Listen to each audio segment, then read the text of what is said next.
Hey everybody, hope you're doing well. Week 4,675 of distance learning. I hope it's going well for you. I hope you're doing well, staying safe and healthy. I'm clearly not. Just kidding. I hope you enjoyed Murders in the Rue Morgue, the very first detective story ever written. And now we're moving on to the Purloined letter.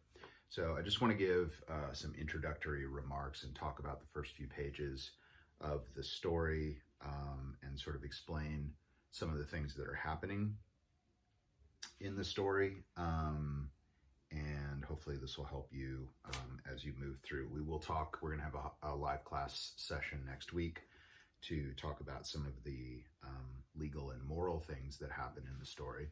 But I want to get the sort of level one stuff clear before we have that discussion. So I'm creating this little video lecture to talk about that. So in the beginning of the story, we find our narrator and Dupin sitting in their apartment smoking a pipe, which is a meerschaum. That is a pipe, tobacco pipe. And they're just hanging out, doing their bromance weird thing that they do in the apartment, and sort of reflecting and thinking about all of the events that happened in the Rue Morgue. And another story that we're not going to read called The Mysteries of Marie Roget, which is referenced there in that first paragraph as well. So they're sitting there, they're hanging out, and in barges the prefect of police, who's essentially the chief of police, Monsieur G. And he shows up and with the intent of asking Dupin for his assistance in a case that has come across his desk, and it's one that requires tremendous secrecy and discretion. And in the exchange, we get our first glimpse, I think, into the personalities of the narrator and Dupin. We don't really get too much of that in the first story. So Poe, I think, is wanting to develop. Dupin, by the way, is the only character in any of Poe's works who appears in more than one story. So he's the first and only serial character in Poe's writing. So I think using him a second time, he wanted to sort of put some color into his character.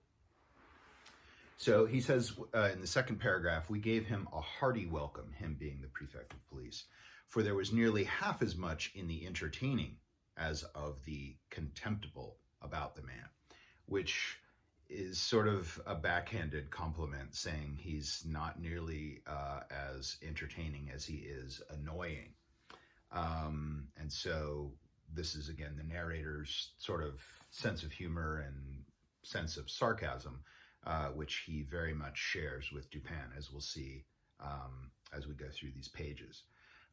We had not seen him for several years. We had been sitting in the dark, which is what they always do. And Dupin now arose for the purpose of lighting a lamp, but sat down again without doing so, upon G's saying that he had called to consult us, or rather to ask the opinion of my friend, about some official business which had occasioned a great deal of trouble. So police are seeking Dupin's assistance in this case. And he says, Dupin says, if it is any point requiring reflection, as he forebode to enkindle the wick, we shall examine it to better purpose in the dark, which is sort of oxymoronic, right? Reflecting in the dark. Can't really happen. So he wants to leave them in the dark, which is a sort of figurative reference to the condition of the police right now. They're very clearly in the dark, otherwise they wouldn't be there. And the prefect says, oh, this is another of your odd notions, said the prefect, who had a fashion of calling everything odd that was beyond his comprehension, and thus lived amid an absolute legion of oddities. This is, again, the sense of humor of the narrator coming through. He says, this is another one of your odd notions, he says to Dupin, leaving the candles unlit. And the narrator says he had a habit of calling everything odd that he didn't understand, and lived in a legion of oddities, meaning there's very little that he actually understands. So it's a bit of a savage dig on the prefect of police by our narrator there. And then Dupin chimes in and says, very true. He gives the guy a pipe and a chair, and they sit down and they talk about it. And the narrator asks, what is the difficulty? Nothing more in the assassination way, I hope. Oh no, nothing of that nature. The fact is, the business is very simple indeed. And I make no doubt that we can manage it sufficiently well ourselves, but then I thought Dupin would like to hear the details of it because it is so excessively odd. This is, of course, is the prefect saying, oh, we can totally handle this, but we just thought you might find it interesting, which is a veiled way of saying, we have no idea what the hell we're doing. Please help us. And Dupin says, simple and odd. Why, yes, and not exactly that either. The fact is, we have all been a good deal puzzled because the affair is so simple and yet baffles us altogether. And Dupin says, perhaps it is the very simplicity of the thing which puts you at fault. Oh, what nonsense you do talk, replied the prefect, laughing heartily. Perhaps the mystery is just a little too plain. And so this is Dupin's sarcasm again. A little too self-evident, he says. And the prefect of police is too stupid to even catch the sarcasm that Dupin is leveling him with right now in this first page. So at the top of page 2, he says, why, I will tell you, replied the prefect as he gave a long, steady, and contemplative puff and settled himself in the chair. I will tell you in a few words, but before I begin, let me caution you that this is an affair demanding the greatest secrecy, and that I should most probably lose the position I hold now were it known that I confided it to anyone.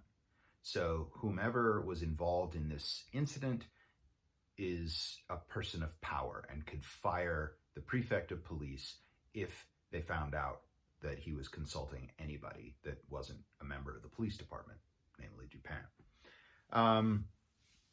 So the narrator says, proceed, and Dupin says, or not. And so this is when we get the description of the crime, and this is what I want to go through in some detail here. The prefect says, well then, I have received personal information from a very high quarter that a certain document of the last importance has been purloined from the royal apartments. Okay, so a few things to unpack there. A very high quarter means a very important person, someone at the top levels of government, right? That a certain document of the last importance, critically important document, has been purloined. If you didn't look up purloined, A, shame on you. B, it means to steal, okay? Has been purloined from the royal apartments. Anything involving that adjective, royal, has to do with king, queen, duke, duchess, prince, princess, etc., okay? The individual who purloined it is known. So they know who took the document. And this, beyond a doubt, as he was seen to take it. They watched him take it, okay? It is known also that it still remains in his possession. How is this known? Asked Dupin. It is clearly inferred, replied the prefect, from the nature of the document and from the non-appearance of certain results which would at once arise from its passing out of the robber's possession. That is to say, from his employing it as he must design in the end to employ it. So basically, Dupin asks him, how do you know the person still has it, the document? And the prefect says, if he didn't, all hell would have broken loose. And because it hasn't, we know that he still has it. So because no shitstorm has passed, he must still have the letter in his possession. Be a little more explicit, the narrator asks.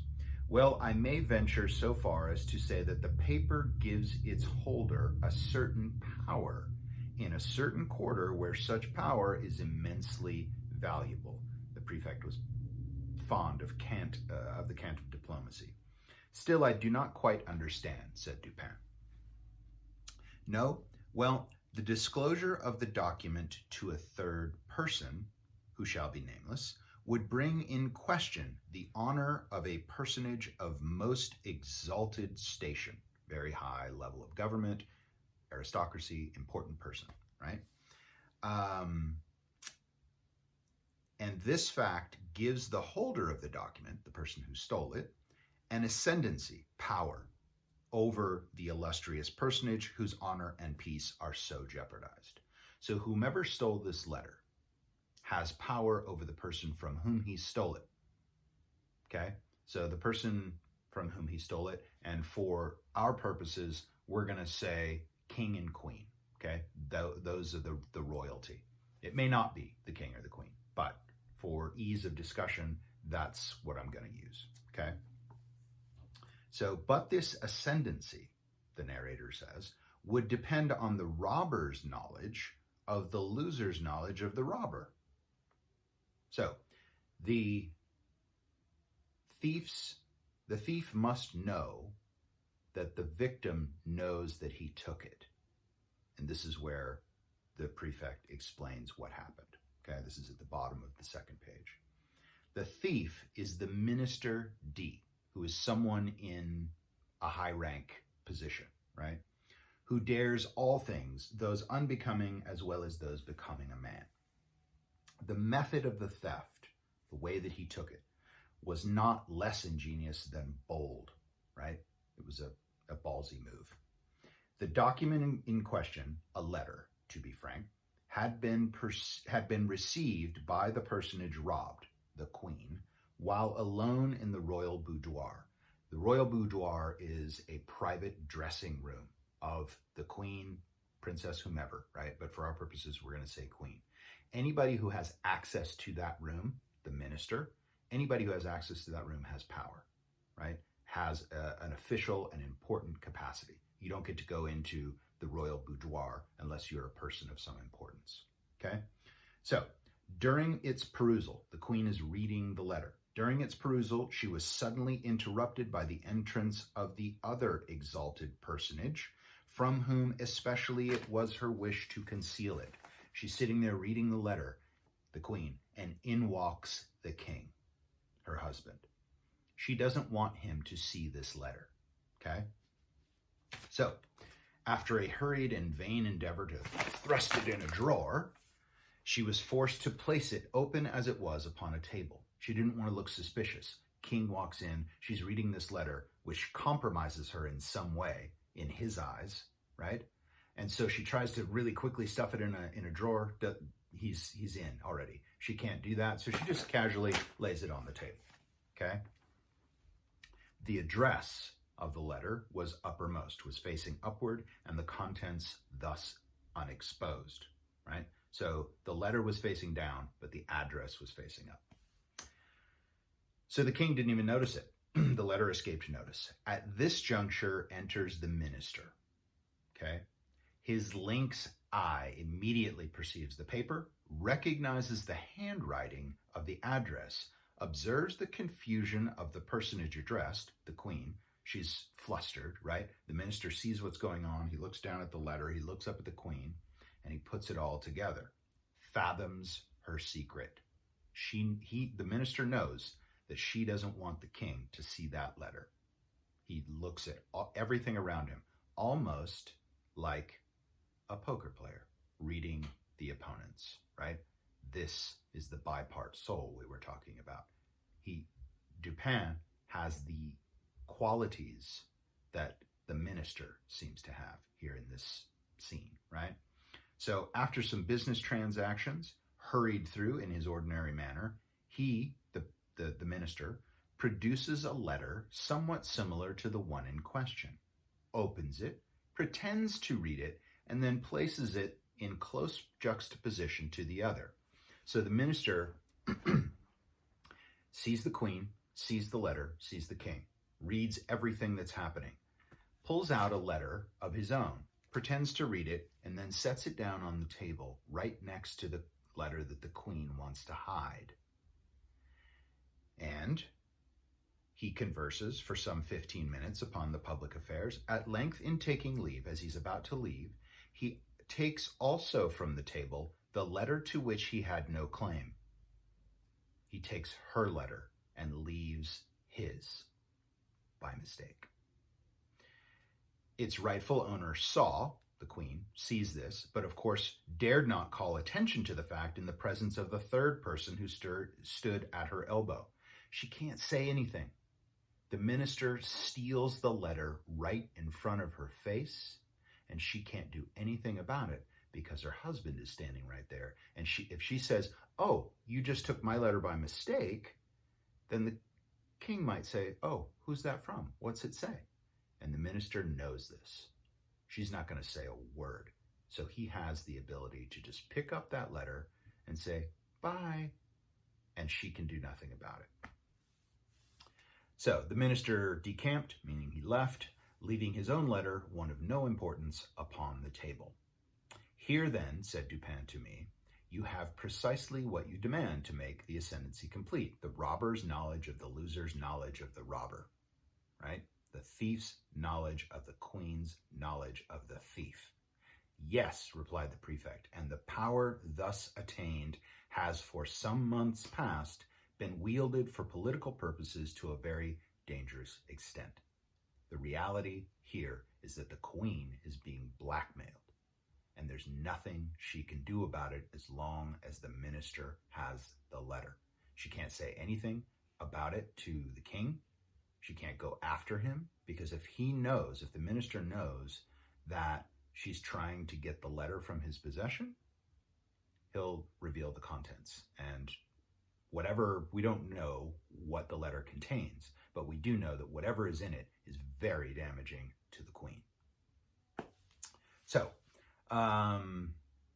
"Yes," replied the prefect, "and the power thus attained has been used. The personage robbed, the queen, is more thoroughly convinced every day of the necessity of reclaiming her letter. But this, of course, cannot be done openly. In fine, driven to despair, she has committed the matter to me." And Dupin sarcastically says, "Than whom no more sagacious agent could, I suppose, be desired or even imagined." So basically it's his way of saying, "Oh, and what a great choice she's made in picking you, Mr. Smart Minister," or Prefect. And he says, "You flatter me, but it is possible that some such opinion may have been entertained. It is clear," said I, "as you observe," this is the narrator talking, "that the letter is still in possession of the minister, since it is in his possession and not any employment of the letter which bestows the power. The fact that the minister has the letter is what gives him the power. As soon as anybody reveals the contents of the letter, he loses his power and his ability to blackmail her," right? So, and then the minister says, "True, my first care was to make thorough search of the minister's hotel. And here my chief embarrassment lay in the necessity of searching without his knowledge. Because if the minister knows that the police are searching his apartment, it's over. He will either reveal the contents of the letter, thus ruining the queen's reputation and whatever other political fallouts there might be, but he would also lose his job, right? So he has to sneak into the minister's apartment and conduct his searches. So we're on page 3. He says, "Beyond all things, I have been warned of the danger which will result from giving him reason to suspect our design." Again, he can't let the minister know that he's searching for the letter. "But," said the narrator, "you are quite au fait in these investigations. The Parisian police have done this thing before. You're quite accomplished. You're quite good at this. You know what you're doing, right?" And he says, "Oh yes, and for this reason I did not despair. The habits of the minister gave me to a great advantage. He is frequently absent from home all night, His servants are by no means numerous. They sleep at a distance from their master's apartment, and being chiefly Neapolitans, are readily made drunk. So the minister lives in this sort of suite of apartments, and he's got some servants, but not very many, and they're usually wasted. So whenever the minister goes out, the police sneak in and search his apartment. He says, I have keys, as you know, with which I can open any chamber or cabinet in Paris. For 3 months, a night has not passed during the greater part of which I have not been engaged personally in ransacking the D Hotel. He goes every night to search the hotel, and he can't find the damn letter. And so page 4 and 5 are a description of the details of the search.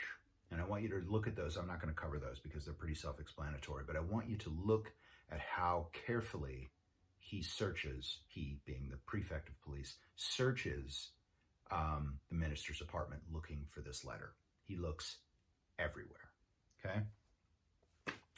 And then we find out on page 5 that there is a huge reward. He says, the reward offered is prodigious. And so he is very keen to not only protect the reputation of the queen, but also to get the reward money, right? And so this is what, of course, perks Dupin's interest in the case is money, right? So Dupin, of course, says, and now Dupin, what would you advise me to do? Asked the prefect. And he says, make a thorough research of the premises. That is absolutely needless, replied G, the the prefect of police. I am not more sure that I breathe than I am that the letter is not at the hotel. He's looked everywhere, almost every night for a month straight. He looks and looks and looks. Every time the minister goes out, police come in, search. They can't find it anywhere. So we find out that Dupin is interested in the case and decides to take it up. And I'm going to leave the rest of the story for you to finish on next Wednesday at, I'll give you the specific times in a Google Classroom post, but we're going to have a live discussion about what has happened. I would like you to finish the story by Wednesday of next week. I'll post this all in Google Classroom, don't worry, but I want to have a live discussion. We're going to do 2 separate discussions, one for first period and one for second, and we'll talk about some of the legal and moral issues that are involved in the story. So that's all I've got. Hopefully that helps you understand what happened, the crime itself, and how Dupin is brought into the case, okay? So that's all I've got for now, and I will see you next week.